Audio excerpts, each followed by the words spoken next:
Olá, a convite do estudante Lucas Habib, eu, professor Cídio Lopes, filósofo e professor de filosofia, vou aqui gravar um breve vídeo para comentar alguns temas entre comunicação, redes sociais e o poder executivo. A primeira pergunta, o que você acha da comunicação política ou oficial ser feita nas redes sociais? Eu acho isso positivo e negativo, porque positivo no sentido de que é um meio alternativo às empresas de comunicação. As empresas de comunicação teriam inicialmente a função de cobrir o poder, portanto, ser um olho e que prestaria um serviço à sociedade, aos cidadãos. No entanto, em termos mais históricos, as empresas de comunicação, até por uma questão lógica da sobrevivência material dessas próprias empresas, acabam tendo que atender, portanto, à sua dinâmica interna e não propriamente à informação dos seus leitores, espectadores e etc. Então, em função dessa questão histórica, que não se trata de ser culpado ou não, ela acaba ganhando uma autonomia em relação ao próprio cidadão. Posto isto, a comunicação do governo executivo sendo feita, ou dos legislativos e dos demais poderes, sendo feitas via redes sociais, me parece que é uma alternativa de equilíbrio de poder. Mas continuemos, porque não é só o lado positivo.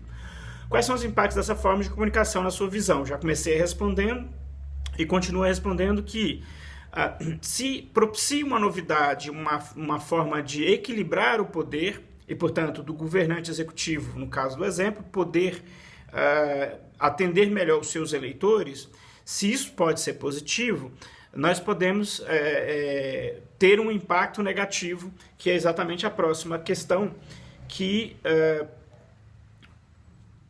essa mudança traz a possibilidade do governante, por exemplo, ao não ser mediado por alguém, ele não dizer o que ele quer dizer.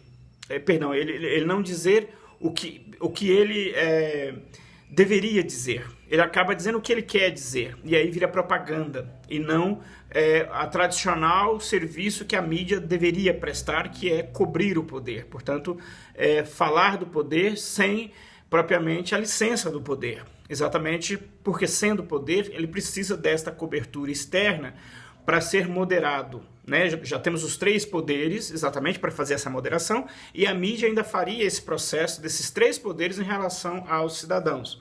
Então, quais são os impactos dessa forma de comunicação? Eu acho que, apesar das possibilidades negativas, é positivo. Quais são as mudanças que essa comunicação traz? Ela traz que agora nós podemos não só ter a possibilidade da fake news, que é a próxima pergunta, né? Qual a sua opinião sobre cultura de desinformação e compartilhamento de fake news no governo? Ela traz, infelizmente, a possibilidade da falsa notícia. Ela traz o risco do imediato comunicar de modo inapropriado as coisas.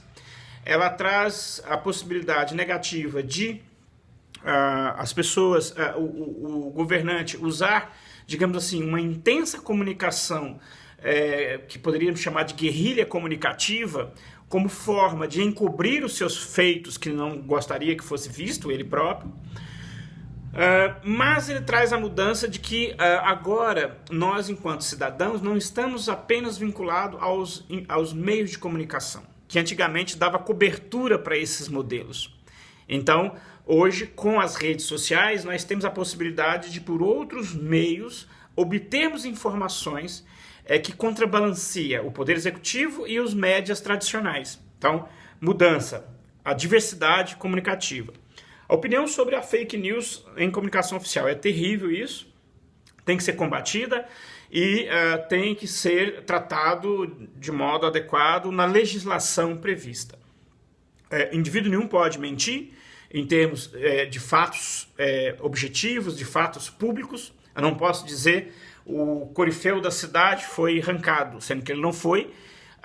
Isso é mentir sobre um fato público, de interesse público. E muito menos um executivo, um prefeito, governador ou presidente. Ele tem que ser tratado de modo que a legislação já prevê como deve ser tratado. Então, jamais deveria ter, e é um perigo. Como você vê a relação da comunicação nas redes com a mídia tradicional? Vão existir as duas, essa diversidade é positiva, e eu lembro da filosofia, que os sofistas, por exemplo, foram filósofos que chegaram de fora, e eles chegaram com temas novos, os filósofos da cidade estabelecida não gostaram, né? Sócrates e outros, mas eles introduziram o tema da ética, e isso passou a ser um assunto da filosofia.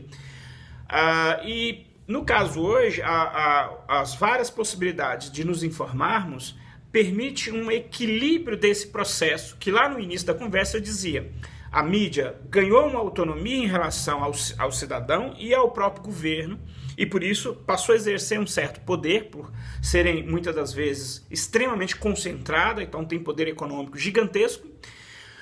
E agora as múltiplas plataformas de informação equilibram esse processo. E as duas vão continuar existindo e quem ganha somos nós.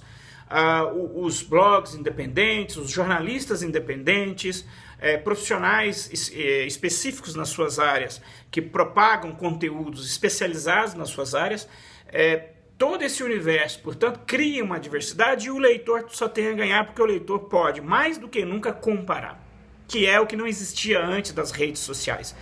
Nas redes sociais nós temos a possibilidade do erro, da mentira, mas hoje nós temos a possibilidade da comparação. E o leitor tem feito isso de modo assim, da camada mais popular da cultura brasileira.